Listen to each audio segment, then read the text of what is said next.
ಕೆಲವು ವಸ್ತುಗಳಿಗೆ ಬೆಲೆ ಕಟ್ಟಕ್ಕೆ ಆಗಲ್ಲ. ಆ ಸಾಲಲ್ಲಿ ಇದು ಒಂದು. The most precious and priceless. ಈ ಕೆಲಸನೂ ನೀವೇ ಮಾಡ್ತಾ ಇದ್ದೀರಾ, ಇದು ಮಾಡೋದಕ್ಕೆ ಯಾರೂ ಇಲ್ವಾ ಅಂತ ಕೇಳಬೇಡಿ, ಇದ್ದಾರೆ. ಆದರೆ ಇಂಥ ಬೆಲೆ ಕಟ್ಟಕ್ಕಾಗದಿರೋ ವಸ್ತುಗಳನ್ನೆಲ್ಲ ನಾವೇ ಕಾಪಾಡ್ಕೊಳ್ಳೋದು ಒಳ್ಳೆಯದು. ಏಕೆಂದರೆ ಇಂಥದ್ದು ಮತ್ತೆ ಸಿಗೋದಕ್ಕೆ ಸಾಧ್ಯನೇ ಇಲ್ಲ. ಮೊದಲೆಲ್ಲ ಇದನ್ನೆಲ್ಲ ನಮ್ಮ ದೊಡ್ಡಣ್ಣ ಅರುಣ್ ಮೇಂಟೈನ್ ಮಾಡ್ತಾ ಇದ್ದ. ಇವಾಗ ನನ್ನ ಡ್ಯೂಟಿ. ಆ್ಯಕ್ಚುಲಿ ಏನು ಕೋಇನ್ಸಿಡೆನ್ಸ್ ಗೊತ್ತಾ, ನಾನು 1-2 ತಿಂಗಳಿಗೊಂದ್ಸತಿ ಇದನ್ನೆಲ್ಲ ಅದ್ರ ಜಾಗದಿಂದ ಇಳಿಸಿ ಎಲ್ಲ ಕ್ಲೀನ್ ಮಾಡಿ ಮತ್ತೆ ಸೇಫಾಗಿ ಮೇಲೆ ವಾಪಸ್ ಇಡ್ತೀನಿ. ಆ್ಯಕ್ಚುಲಿ ಇದಕ್ಕೊಂದು ಬಾಕ್ಸ್ ಮಾಡಿಸ್ಬೇಕು. ಆದರೆ ಇವತ್ತು ಜೂನ್ 19th, ಆನಂದ್ ರಿಲೀಸ್ ಆಗಿ 40 ವರ್ಷ ಆಯಿತು. ಸೊ ಈ ಟ್ರೋಫಿಗೆ ಒಂದು ಕೆಲವು ತಿಂಗಳು ಕಮ್ಮಿ, 40 ವರ್ಷ ಆಗುತ್ತೆ ನೋಡಿ. ಇನ್ನೂ ಹೇಗೆ ಸ್ಟ್ರಾಂಗ್ ಆಗಿದೆ, ಅವತ್ತಿಂದ ಇವತ್ತವರೆಗೂ ಗಟ್ಟಿಯಾಗಿ ನಿಂತಿದೆ. ಆ್ಯಕ್ಚುಲಿ ಇವತ್ತು ಈ ಅವಾರ್ಡ್ಗಳು ಟ್ರಾಫಿಗಳೆಲ್ಲ ಕ್ಲೀನ್ ಮಾಡ್ತಾ ಇರೋದ್ರಿಂದ ನಿಮ್ಗಳಿಗೆ ನನಗೆ ಯಾವ್ಯಾವ ಅವಾರ್ಡ್ಗಳು ಬಂತು, ಅದರಲ್ಲಿ ನನ್ನ ಫೇವ್ರೆಟ್ ಅವಾರ್ಡ್ಗಳು ಯಾವುದು, ಅದ್ರ ಹಿಂದೆ ಇರುವಂಥ ಕತೆಗಳೆಲ್ಲ ಹಂಚ್ಕೊಳ್ಳೋದಕ್ಕೆ ಇವತ್ತೇ ಕರೆಕ್ಟ್ ಟೈಮ್. ಹಾಗಾದರೆ ನನ್ನ ಫಸ್ಟ್ ಅವಾರ್ಡ್ ಯಾವುದು, ಅಲ್ಲಿಂದ ಶುರು ಮಾಡ್ತೀನಿ.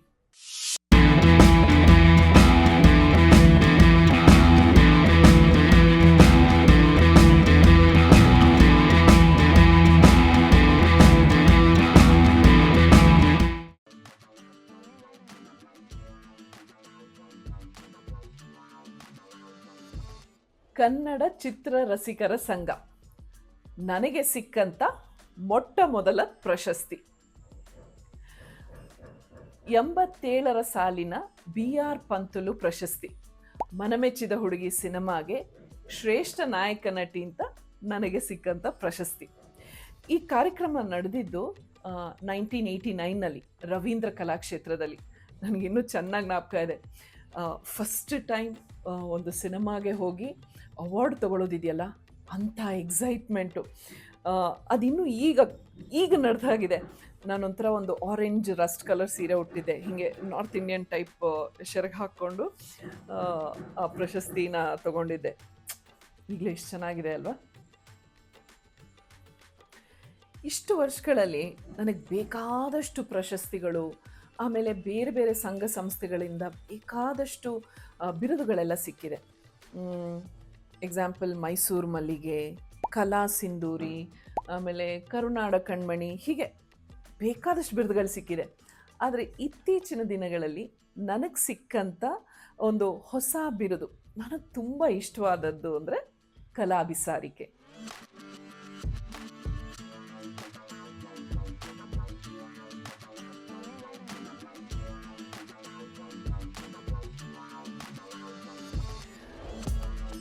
ಕಲೆಯೇ ತನ್ನ ಸರ್ವಸ್ವ ಅಂದುಕೊಂಡು ತನ್ನನ್ನು ತಾನು ಸಂಪೂರ್ಣವಾಗಿ ಕಲೆಗೆ ಅರ್ಪಿಸಿಕೊಂಡವಳು ಕಲಾಭಿಸಾರಿಕೆ.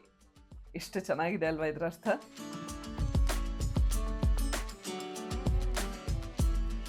ಇಲ್ಲಿ ನನ್ನ 100 days ಸಿನಿಮಾಗಳದು, 25 weeks ನಡೆದಂಥ ಸಿನಿಮಾಗಳು, ಆಮೇಲೆ 365 days ಅಂದರೆ 365 ದಿನ ಓಡಿದಂಥ ಸಿನಿಮಾಗಳ ಟ್ರಾಫಿಗಳು, ಅವಾರ್ಡ್ಸು, ಆಮೇಲೆ ಕೆಲವೊಂದು ಮೆಮೊರಬಲ್ ಫೋಟೋಗ್ರಾಫ್ಸು, ಅದ್ರದ್ದು ಆಲ್ಬಮ್ಗಳು ಎಲ್ಲ ಹೀಗೆ ಕಾಂಬಿನೇಷನ್ ಮಾಡಿ ಇಲ್ಲಿ ಜೋಡಿಸಿದ್ದೀನಿ.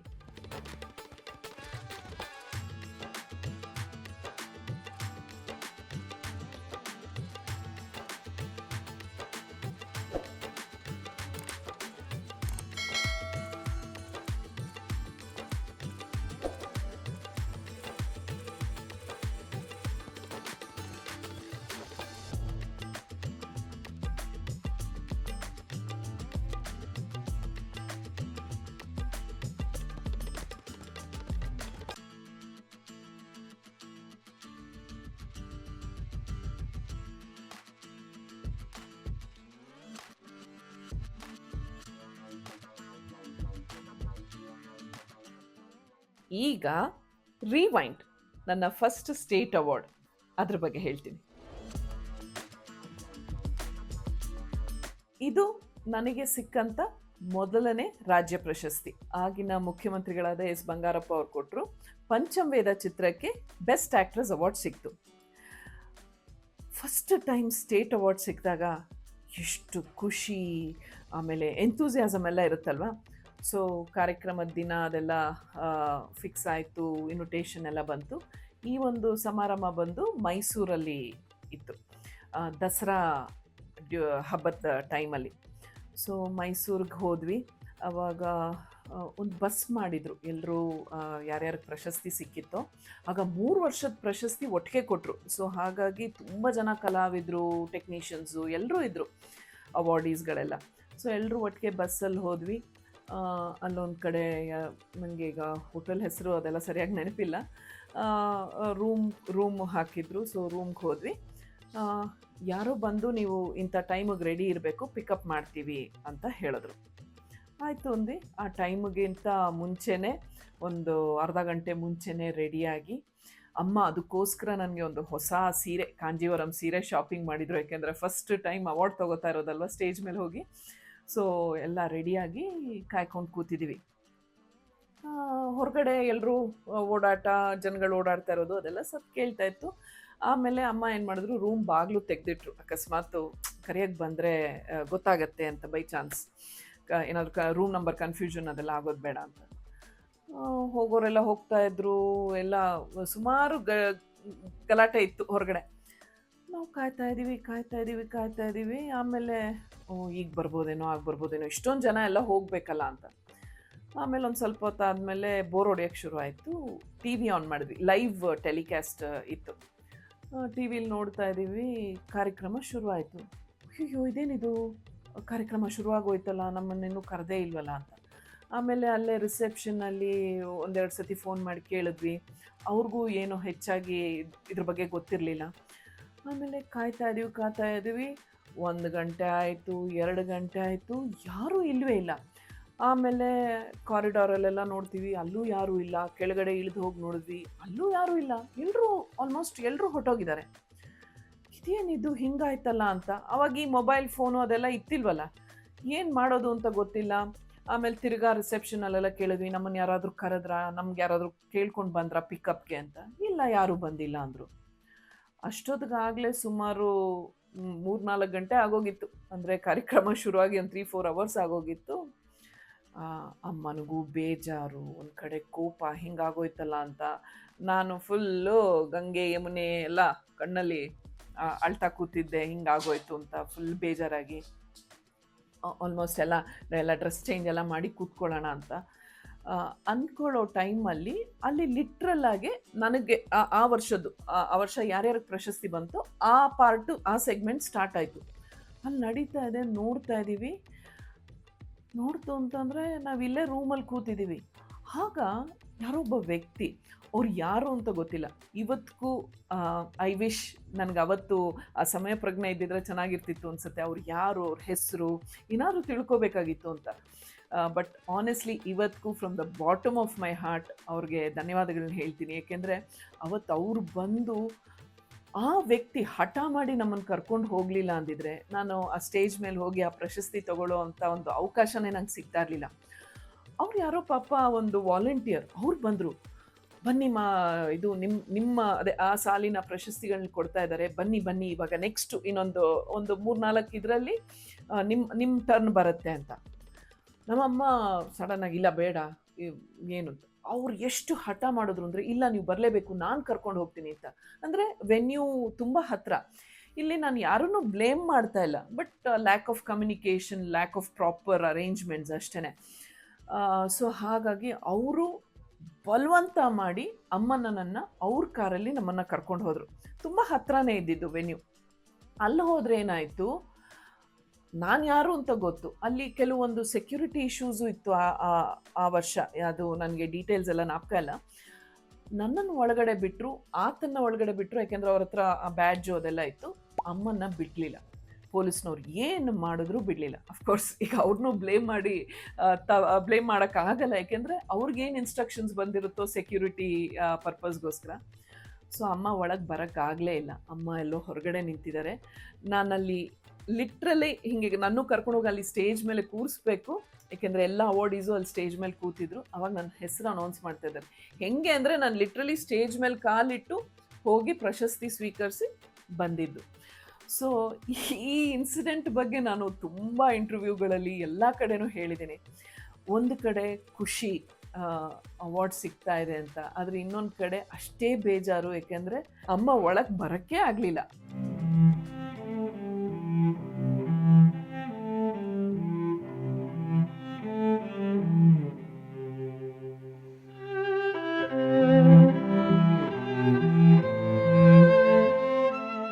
ಇದನ್ನು ಯಾವತ್ತೂ ಮರೆಯೋಕ್ಕೆ ಚಾನ್ಸೇ ಇಲ್ಲ, ಯಾಕೆಂದರೆ ಫಸ್ಟ್ ಟೈಮ್ ಸ್ಟೇಟ್ ಅವಾರ್ಡ್ ತೊಗೊಂಡಿದ್ದು. ಖುಷಿ ಜೊತೆಗೆ ಅಷ್ಟೇ ದುಃಖನೂ ಇತ್ತು. ಸೆಕೆಂಡ್ ಸ್ಟೇಟ್ ಅವಾರ್ಡು ಮೈಸೂರು ಮಲ್ಲಿಗೆ ಸಿನಿಮಾಗೆ ಬಂತು. ಈ ಸಲ ಅವಾರ್ಡ್ ಅನೌನ್ಸ್ ಆಗ್ತಾ ಇದ್ದಂಗೆ ಒಂಥರ ಏನಂತಾರೆ, ಖುಷಿ, ಎಕ್ಸೈಟ್ಮೆಂಟು, ಡಿಸ್ಬಿಲೀವ್, ನಂಬಕ್ಕೆ ಸಾಧ್ಯ ಆಗ್ತಾ ಇಲ್ಲ.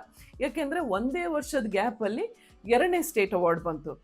ಅಪ್ಪ, ಹೀಗೂ ಉಂಟೆ ಅಂತಾರಲ್ಲ, ಆ ಥರ ಇದು ಸಾಧ್ಯನಾ ಹೇಗೆ ಅಂತ ಅಷ್ಟೊಂದು ಆಶ್ಚರ್ಯ. ಬಟ್ ಈ ಸತಿ ನಾವು ತುಂಬ ಕೇರ್ಫುಲ್ ಆಗಿದ್ವಿ, ತುಂಬ ಪ್ರಿಪೇರ್ಡ್ ಆಗಿದ್ರು ಅಮ್ಮ. ಮಂಗಳೂರಲ್ಲಿ ನಡೀತು ಈ ಕಾರ್ಯಕ್ರಮ. ಸೊ ಮತ್ತೆ ಅದೇ ಥರ ಮಾಮೂಲಿ ಎಲ್ಲ ಅವಾರ್ಡಿಗಳನ್ನೆಲ್ಲ ಬಸ್ಸಲ್ಲಿ ಕರ್ಕೊಂಡು ಹೋಗ್ತೀವಿ ಅಂದರು ಅಮ್ಮ. ಇಲ್ಲ, ನಾವು ಬರಲ್ಲ, ನಾವು ನಮ್ಮ ಕಾರಲ್ಲೇ ಬರ್ತೀವಿ ಅಂದರು. ಆಮೇಲೆ ನಾವೇ ಹೋಟೆಲ್ ರೂಮ್ ಮಾಡಿಕೊಂಡು ರೆಡಿಯಾಗಿದ್ವಿ, ಕರೆಕ್ಟ್ ಟೈಮಿಗೆ ರೆಡಿ ಆದ್ವಿ. ಆಮೇಲೆ ಇನ್ವಿಟೇಷನಲ್ಲಿ ಎಲ್ಲಿ ವೆನ್ಯೂ ಅದೆಲ್ಲ ಗೊತ್ತಿತ್ತಲ್ಲ. ಸೊ ಲಾಸ್ಟ್ ಟೈಮ್ ಥರ ಅರ್ಧ ಗಂಟೆ ಮುಂಚೆ ಅಲ್ಲ, 1 ಗಂಟೆ ಮುಂಚೆನೇ ರೆಡಿಯಾಗಿ ಸ್ಟ್ರೇಟ್ ಅವೇ ವೆನ್ಯೂಗೆ ಹೊಟ್ಟೋಗಿ ಅಲ್ಲಿ ವೆಯ್ಟ್ ಮಾಡ್ತಾ ಇದ್ವಿ. ಆ ಸತಿ ಅವಾಗಿನ ಮುಖ್ಯಮಂತ್ರಿಗಳಾದ ವೀರಪ್ಪ ಮೊಯ್ಲಿ ಅವ್ರ ಕೈಲಿ ಈ ಪ್ರಶಸ್ತಿ ತಗೊಂಡೆ.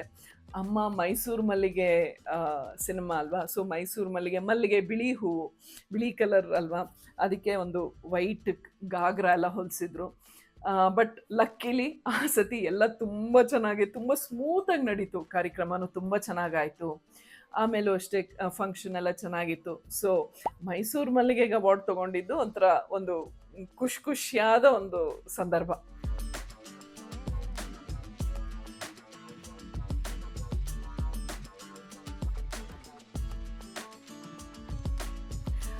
ಲಾಟ್ರಿ ಹೊಡೆದಂಗೆ ಅಂತಾರಲ್ಲ, ಆ ಥರ ಮೈಸೂರು ಮಲ್ಲಿಗೆಗೆ ನನಗೆ ಸ್ಟೇಟ್ ಅವಾರ್ಡ್ ಜೊತೆಗೆ ನನ್ನ ಫಸ್ಟ್ ಫಿಲಮ್ ಫೇರ್ ಪ್ರಶಸ್ತಿನೂ ಸಿಕ್ತು. ಸೊ ಫಿಲಮ್ ಫೇರ್ ಪ್ರಶಸ್ತಿ ಕಾರ್ಯಕ್ರಮಕ್ಕೆ ಹೋಗಬೇಕು ಅಂದಾಗ ನಾನು ಚಿಕ್ಕಮಂಗ್ಳೂರಲ್ಲಿ ಸ್ವಾತಿ ಸಿನಿಮಾ ಶೂಟಿಂಗ್ ನಡೀತಾ ಇತ್ತು. ಸೊ ಚಿಕ್ಕಮಂಗ್ಳೂರಿಂದ ಮಡ್ರಾಸ್ ಅಂದರೆ ಚೆನ್ನೈಗೆ ಕಾರಲ್ಲಿ ಹೋದ್ವಿ. ಫ್ಲೈಟಲ್ಲಿ ಹೋಗೋದಕ್ಕೆ ಅಷ್ಟೊಂದು ಟೈಮ್ ಇತ್ತಿಲ್ಲ. ಸೊ ಆಲ್ಮೋಸ್ಟ್ ಒಂದು 10-12 ಗಂಟೆ ಜರ್ನಿ ಆಯಿತು.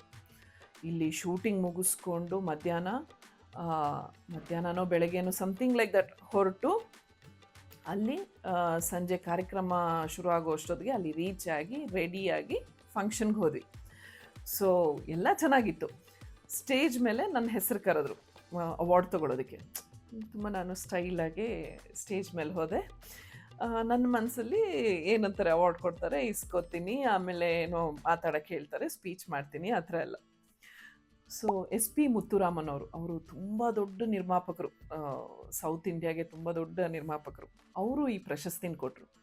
ಸೊ ಈ ಟ್ರಾಫಿನ ಕೊಟ್ರಲ್ವ, ನಾನು ತುಂಬ ಸ್ಟೈಲಾಗಿ ಹೀಗೆ ಕ್ಯಾಮ್ರಾ ಕಡೆಗೆಲ್ಲ ಪೋಸ್ ಮಾಡಿಕೊಂಡು ಹಿಂಗಂದೆ. ನನಗೆ ನಿಜವಾಗ್ಲೂ ಗೊತ್ತಿರಲಿಲ್ಲ ಇದು ನಿಜವಾಗ್ಲೂ ತೂಕದ ಪ್ರಶಸ್ತಿ ಅಂತ. ಅವ್ರು ಹಿಂಗೆ ಕೊಟ್ರೆ ನಾನು ತುಂಬ ಲೈಟಾಗಿ ಹಿಂಗೆ ಇಸ್ಕೊಳಕ್ಕೆ ಹೋದೆ. ಅವ್ರು ಕೊಟ್ಟಿದ್ದಕ್ಕೆ ಆಲ್ಮೋಸ್ಟ್ ಬೀಳ್ಸೇ ಬಿಟ್ಟಿದ್ದೆ, ಅದ್ರ ಜೊತೆಗೆ ನಾನು ಬೀಳ್ತಾ ಇದ್ದೆ. ಹೆಂಗೋ ಮಾಡಿ ಗಟ್ಟಿಗೆ ಹಿಡ್ಕೊಂಡು ಆಮೇಲೆ ಆ ಶಾಕಲ್ಲಿ ಏನೋ ಒಂದು ದದದಬಬ ಅಂತ ಒಂದು 4 ಮಾತಾಡ್ಬಿಟ್ಟು ಸ್ಟೇಜ್ ಇಳಿದೆ. But look at her, the iron lady ಅಂತ ಕರೀತಾರೆ. ಮೈಸೂರು ಮಲ್ಲಿಗೆ ಆದಮೇಲೆ ಸ್ಪರ್ಶ ವಾಸ್ತು ಪ್ರಕಾರಕ್ಕೆ ಮತ್ತೆ ನನಗೆ ಫಿಲ್ಮ್ ಫೇರ್ ಪ್ರಶಸ್ತಿ ಸಿಕ್ತು.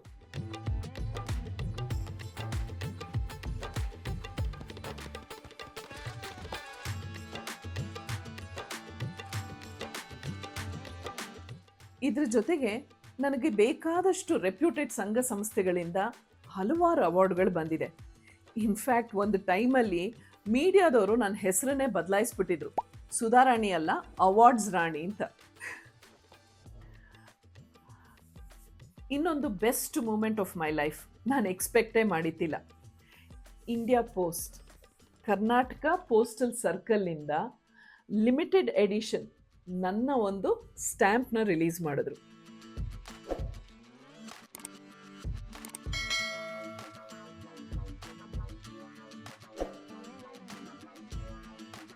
ಈ ಅವಾರ್ಡ್ಗಳು ಬಂದಿದ್ದಕ್ಕೆ ಎಷ್ಟು ಸಂತೋಷ, ಸಂಭ್ರಮ, ಸಡಗರ ಅದೆಲ್ಲ ಆಗಿದೆಯೋ, ಅದೇ ರೀತಿ ಈ ಅವಾರ್ಡ್ಗಳ ವಿಚಾರದಲ್ಲಿ ಅಷ್ಟೇ ದುಃಖ, ನೋವು, ಬೇಜಾರು, ಅವಮಾನ ಕೂಡ ಆಗಿದೆ. ನನಗೆ 3ನೇ ಸತಿ ಸ್ಟೇಟ್ ಅವಾರ್ಡ್ ಬಂದಿದೆ ಅಂತ ವಾರ್ತಾ ಇಲಾಖೆಯಿಂದನೇ ಫೋನ್ ಬಂತು. ಅದು ಯಾವ ಸಿನಿಮಾಗೆ? ಅರಗಿಣಿಗೆ. ನನಗೆ ನಂಬಕ್ಕೆ ಸಾಧ್ಯ ಆಗಲಿಲ್ಲ. ಅಂದರೆ ಇದು ನಿಜಾನಾ, ಇದು ಕನಸೋ ನನಸೋ ಏನೂ ಗೊತ್ತಾಗಲಿಲ್ಲ. ಒಂದು, ಅದು ನನಗೆ ತುಂಬ ಇಷ್ಟವಾದ ಸಿನಿಮಾ. ಇನ್ನೊಂದು, ಆ ಸಿನಿಮಾಗೋಸ್ಕರ ಸಿಕ್ಕಾಪಟ್ಟೆ ಕಷ್ಟಪಟ್ಟಿದ್ದೆ. ಅಂಥ ಒಂದು ಸಿನಿಮಾಗೆ ನಾನು ಮಾಡಿದ ಕೆಲಸಕ್ಕೆ ಅದನ್ನು ಗುರ್ತಿಸಿ ಮತ್ತೆ 3ನೇ ಸತಿ ಅವಾರ್ಡ್ ಸಿಗ್ತಾ ಇದೆಯಲ್ಲ ಅಂತ ತುಂಬ ಖುಷಿಯಾಗಿದ್ದೆ. ಆದರೆ ಮಾರನೇ ದಿನ ಪೇಪರ್ ತೆಗೆದು ನೋಡಿದಾಗಲೇ ನನಗೆ ಗೊತ್ತಾಗಿದ್ದು, ಆ ಅವಾರ್ಡ್ ನನಗೆ ಬಂದಿಲ್ಲ.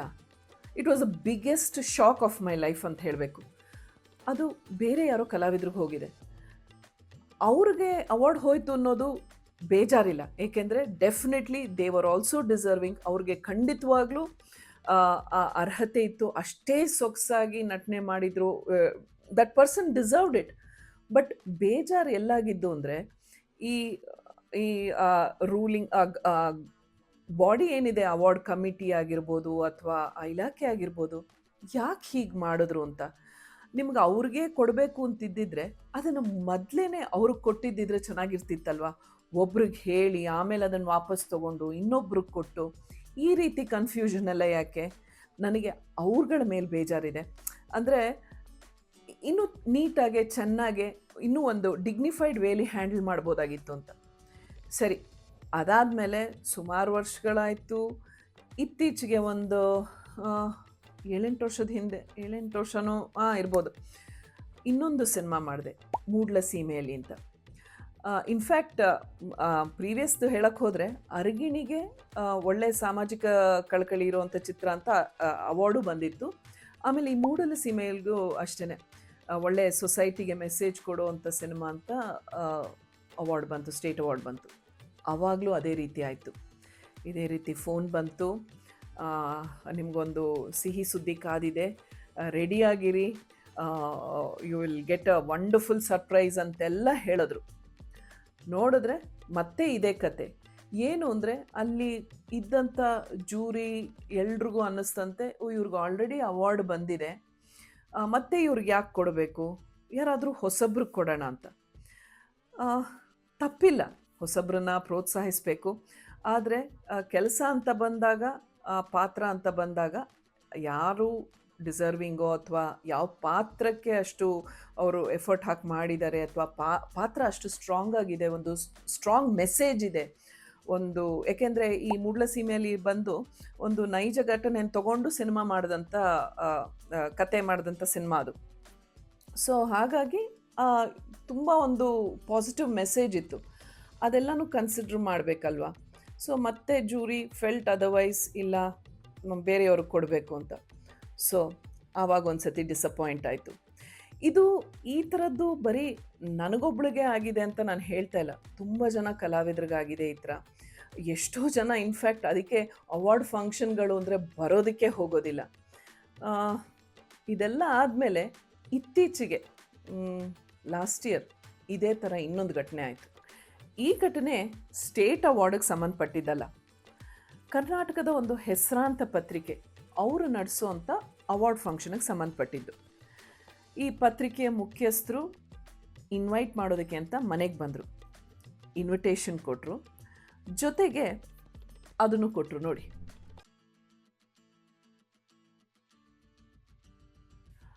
2025 ವಿನ್ನರ್, ಬೆಸ್ಟ್ ಆ್ಯಕ್ಟರ್ ಇನ್ ಅ ಸಪೋರ್ಟಿಂಗ್ ರೋಲ್, ಫೀಮೇಲ್. ಈ ಫೋಟೋ ನೋಡಿ ನನಗೆ ಆಶ್ಚರ್ಯ ಆಯಿತು. ಇದೇನಿದು ಈ ಥರ ಕೊಡ್ತಾ ಇದ್ದೀರಾ, ವಿನ್ನರ್ ಅಂತೆಲ್ಲ ಇದೆ, ಏನಿದು? ನಾರ್ಮಲಾಗಿ ಅವಾರ್ಡ್ ಫಂಕ್ಷನಲ್ಲಿ ಏನಾಗುತ್ತೆ, ಅಲ್ಲೆಲ್ಲರೂ ಯಾರ್ಯಾರು ನಾಮಿನೇಟ್ ಆಗಿರ್ತಾರೋ ಎಲ್ಲರೂ ಹೋಗಿರ್ತಾರೆ.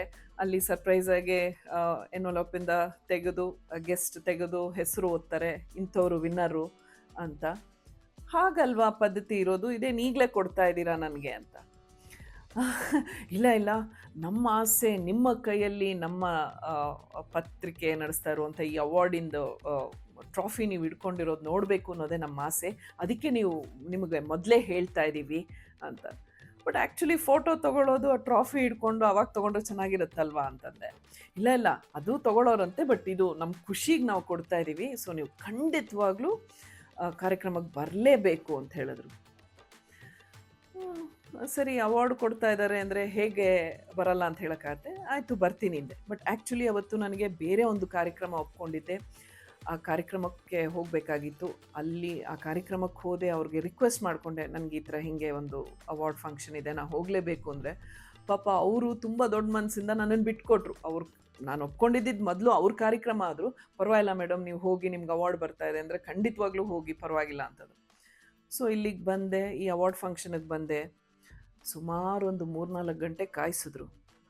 ಆಮೇಲೆ ನೋಡಿದ್ರೆ ನನ್ನ ಕೈಲಿ ಬೇರೆ ಯಾರಿಗೋ ಅವಾರ್ಡ್ ಕೊಡಿಸಿದ್ರು. ಅದೆಲ್ಲ ಕೊಟ್ಟಾದ್ಮೇಲೆ ಸ್ಟೇಜಿಂದ ಇಳಿದ್ಮೇಲೆ, ಆಯಿತು ನೀವು ಬೇಕಾದರೆ ಹೊರಡ್ಬೋದು ಅಂದರು. ನನಗೆ ಏನು ಮಾಡಬೇಕು, ಏನು ಕೇಳಬೇಕು ಅಂತಲೂ ಗೊತ್ತಾಗಲಿಲ್ಲ. ನಾನು ಸುಮ್ಮನೆ ಮನೆಗೆ ಬಂದುಬಿಟ್ಟೆ. ಅವ್ರಿಗೆ ಉದ್ದೇಶ ನನ್ನ ಕೈಲಿ ಬೇರೆ ಯಾರಿಗಾದರೂ ಅವಾರ್ಡ್ ಕೊಡಿಸ್ಬೇಕು ಅಂತಿದ್ದಿದ್ರೆ ಅದನ್ನು ಹೇಳ್ಬೋದಾಗಿತ್ತಲ್ವ, ಸ್ಟ್ರೇಟ್ ಫಾರ್ವರ್ಡಾಗಿ ಹೇಳ್ಬೋದಾಗಿತ್ತು. ದಯವಿಟ್ಟು ಹಿಂಗೆ ಕಾರ್ಯಕ್ರಮಕ್ಕೆ ಬನ್ನಿ, ಹೀಗೆ ನೀವು ಯಾರಿಗಾದರೂ ಒಂದು ಪ್ರಶಸ್ತಿ ಕೊಡಬೇಕಾಗತ್ತೆ ಅಂತ ಗೌರವದಿಂದ ಕರೆದಿದ್ರೆ ಖಂಡಿತವಾಗ್ಲೂ ನಾನಲ್ಲ, ಯಾರೇ ಆಗಿದ್ರೂ ಹೋಗ್ತಾ ಇದ್ರಲ್ವ. ಯಾಕೆ ಈ ರೀತಿ ಸುಳ್ಳು ಹೇಳಿ ಈ ಥರ ಏನೋ ಒಂದು ಕೊಟ್ಟು ಯಾಕೆ ಹೀಗೆ ಮಾಡಬೇಕಾಗಿತ್ತು? ಒಂದು ಸಿನಿಮಾಗೆ ಅವಾರ್ಡ್ ಸಿಕ್ತು ಅಂದ ತಕ್ಷಣ ಆ ಅವಾರ್ಡು ಆ ಸಿನಿಮಾ ಜೊತೆಗೆ ಮುಗೀತು. ನಾವು ನೆಕ್ಸ್ಟ್ ಸಿನಿಮಾಗೆ ಹೋದಾಗ ಮತ್ತೆ ಝೀರೋಯಿಂದ ಸ್ಟಾರ್ಟ್ ಮಾಡಬೇಕು. ಮತ್ತು ಆ ಪಾತ್ರ ಆಗಬೇಕು, ಅದೇ ಡೆಡಿಕೇಶನು, ಅದೇ ಕಷ್ಟಪಡಬೇಕು. ಎಷ್ಟೋ ಸಲ ಎಂತೆಂಥ ಅದ್ಭುತ ಕಲಾವಿದರಿಗೆ ಇನ್ನೂ ಅವಾರ್ಡ್ಗಳೇ ಸಿಕ್ಕಿರಲ್ಲ. ಇನ್ನು ಕೆಲವ್ರಿಗೆ ಅವಾರ್ಡ್ಗಳು ಸಿಕ್ಕಿರುತ್ತೆ, ಆದರೆ ಪಾಪ ಅವಕಾಶಗಳೇ ಇರಲ್ಲ. ಸೊ ಈ ಅವಾರ್ಡ್ ಏನಿದ್ರು, ನಾನು ಆಗಲೇ ಹೇಳ್ದಂಗೆ ನಮಗೊಂಥರ ಒಂದು ಟಾನಿಕ್, ಒಂದು ಎನ್ಕರೇಜ್ಮೆಂಟ್ ಅಷ್ಟೇ. ನೋಡಿ, ಈ ಅವಾರ್ಡ್ಗಳ ಹಿಂದೆ ಇರೋ ಖುಷಿ, ನೋವು ಇದೆಲ್ಲ ನಿಮ್ಮ ಜೊತೆ ಹಂಚ್ಕೋಬೇಕು ಅನ್ನಿಸ್ತು, ಅದಕ್ಕೆ ಹೇಳಿದೆ. ನನ್ನ ಮಾತು ಶುರು ಮಾಡಿದ್ದು ಆನಂದ್ ಸಿನಿಮಾಯಿಂದ. ನಾನಾಗ 7ನೇ ಕ್ಲಾಸ್ ಓದ್ತಾ ಇದ್ದೆ. ನಾನು ಅಂದ್ಕೊಂಡೇ ಇರಲಿಲ್ಲ ನಾನು ಸಿನಿಮಾ ಹೀರೋಯಿನ್ ಆಗ್ತೀನಿ ಅಂತ. ನನ್ನ ಆಸೆ ಇದ್ದಿದ್ದು ನಾನು ಡಾಕ್ಟ್ರ್ ಆಗಬೇಕು ಅಂತ. ಆದರೆ ಡೆಸ್ಟಿನಿ ನನ್ನನ್ನು ಆ್ಯಕ್ಟರ್ ಮಾಡ್ತು. 40 ವರ್ಷ, ಇವತ್ತಿಗೆ ಆನಂದ್ ರಿಲೀಸ್ ಆಗಿ 40 ವರ್ಷ ಆಯಿತು. ಈ 40 ವರ್ಷ ನನ್ನ ಜರ್ನಿನಲ್ಲಿ ನೀವು ನನ್ನ ಜೊತೆ ನಿಂತು ನನ್ನನ್ನು ಸಪೋರ್ಟ್ ಮಾಡಿದ್ದೀರಾ, ಬೆಳೆಸಿದ್ದೀರಾ, ಇಷ್ಟು ದೂರ ಕರ್ಕೊಂಬಂದಿದ್ದೀರಾ. ನಿಮ್ಮೆಲ್ರಿಗೂ ನನ್ನ ಹೃತ್ಪೂರ್ವಕ ಧನ್ಯವಾದಗಳು. This is journey of life positively with smiles and love. ನಮಸ್ಕಾರ.